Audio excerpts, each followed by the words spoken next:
इस समय है हम छाता विधानसभा से बसपा प्रत्याशी ठाकुर सोनपाल सिंह के साथ। आइए इनसे बात करते हैं ये अपने चुनाव मुद्दे में किस मुद्दे को लेकर अपने विधानसभा क्षेत्र में चुनाव लड़ रहे हैं और इनका इस समय किन प्रत्याशियों के साथ में मौका चल रहा है। मेरा मुकाबला किसी भी प्रत्याशी से नहीं है। मेरी दोस्ती, मेरे संबंध, मेरा व्यवहार और मेरा एक एक मेहनत और जो भी परिश्रम है आम जनता के लिए है। मैं आम जनता की लड़ाई लड़ने वाला व्यक्ति हूँ। मैं आम जनता के द्वारा प्रधान चुना गया, आम जनता के द्वारा जिला पंचायत का सदस्य चुना गया। आम जनता की लड़ाई के साथ ही मैंने जिले की सबसे बड़ी जीत हासिल की, जनता के भरोसे में की। मैंने कभी बड़े ठेकेदारों की बात नहीं करी, न बड़े लंबरदारों की बात करी। मैं एक बात आपके चैनल के माध्यम से कहना चाहता हूँ, पूरी साफ और स्पष्ट संदेश है मेरा जीवन शुद्ध चरित्र और काम में विश्वास करने वाला है। मैंने लगातार सामाजिक संस्थाओं के माध्यम से इधर उधर से पैसे कहाँ से इकट्ठे करके दोस्त यारों से करके सम्मति बना के मैंने पहले से ही 5 साल से लगातार क्षेत्र में सालिश तरीके से जहाँ इनकी 100 200 से 250 वोट थी उनके बीच में काम कराया है। और मैंने जहाँ पानी की जरूरत थी या सबमर्सिबल की जरूरत थी, जहाँ किसी भी आवश्यकता की जरूरत थी, मुझे आइडिया था कि दोनों लोग यही चुनाव लड़ेंगे घुमा फिरा के कहीं न कहीं से चुनाव यही लोग लड़ेंगे।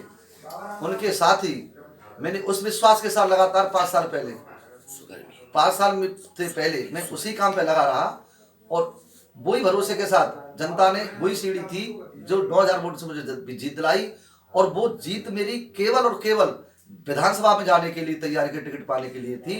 और मैंने जनता का विश्वास जीता। जिन लोगों ने मुझे वोट दिया पहले 4 महीना पहले, वो अब दूनी ताकत से मुझे 4 महीना पहले अब बाद में दूनी ताकत से वोट देने जा रहे हैं। मैंने दोबारा से उनका दिल जीता है और पूरे क्षेत्र में मैंने काम किया। एक बात और बता देता हूँ, हर बिरादरी के, चाहे वो किसी बिरादरी के व्यक्ति हो, जो ज्यादा दिखाई दे रहे बड़े बड़े टॉप ऑर्डर पे, वो बड़े लेवल पर दलाली मांग रहे हैं। मैंने फैसला किया है, मैं उनको दलाली नहीं दूंगा, उनको पैसे नहीं दूंगा, उनसे कोई बात इस तरीके की नहीं करूंगा। वो अपनी ठेकेदारी समझ रहे हैं, वो कहते हैं हमारे बिना हम कोई माहौल ऐसा बनाएंगे। मैं आम जनता की लड़ाई लड़ रहा हूँ, आम जनता पे खर्च करूंगा। मेरा जीवन और मेरा जो भी ताकत मेरे अंदर हासिल होगी वो आम जनता के लिए काम आएगी। इस समय आपके सामने पूर्व कैबिनेट मंत्री लक्ष्मी नारायण और पूर्व विधायक तेजपाल जी हैं, तो इनमें से आप किसको अपनी दौड़ में शामिल कर समझ रहे हैं? ये अपनी राजनीतिक पारी खेल चुके और दोनों लोग पिछले 40 साल थे छाता क्षेत्र में बारी बारी से।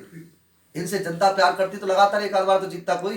इनको हर बार जनता हटाना चाहती है, लेकिन उसके बदले में दूसरा इनके हिस्से में आ जाता है जनता के में। वो जनता की मजबूरी समझते हुए कहते हैं मंचों से कि हम पोत पूरा कर रहे हैं अपना। तो अब छाता क्षेत्र की हमने स्थापित कर दी है। हमने ये विश्वास जीता है जनता का कि ये व्यक्ति न कोई व्यसन है और हम एक किसान परिवार से, और जो शुद्ध किसान परिवार है, जिनके पिताजी, हमारे पिताजी भैंसा जोत करके, बैल जोत करके जमीन का सीना चीर कर हमारी परवरिश हुई है। सारे किसानों की कठिनाई में जानकारी है, मजदूरों की भी जानकारी है। और इन लोगों के साथ एक नया तमाशा होने वाला है।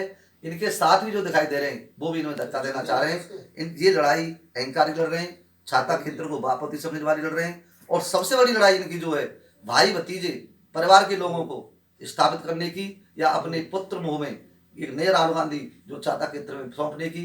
पहले एक हमारे भ्राताश्री तो चुनाव से पहले हट गए थे, पिछली पंचवर्षीय में उन्होंने पुत्र को लड़ा लिया था।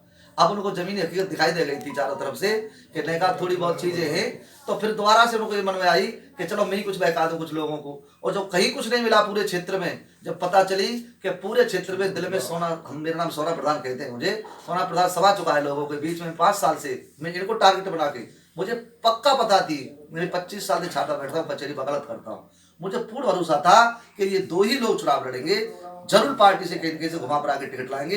ये सब पार्टियों भगे डोलते हैं, घूमते डोलते हैं, इन्हें जरूर लड़ना है। मैंने टारगेट बनाया बसपा को और उसी आधार पर मैंने इस चीज को इनके एकदम से मिशन के साथ मैं काम कर रहा हूँ 5 साल से।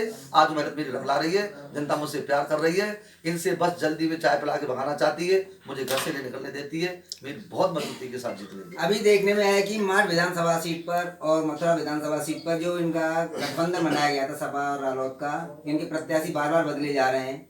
और गोबर से माठ से तो दोनों प्रत्याशियों ने अपना नामांकन कर दिया, तो ये गठबंधन आपकी निगाह में सफल होगा या फिर ये उनका अंदरूनी मामला है। गठबंधन इनका सफल होगा या इनका सफल नहीं होगा, इसमें मेरा कोई ज्यादा वो नहीं है।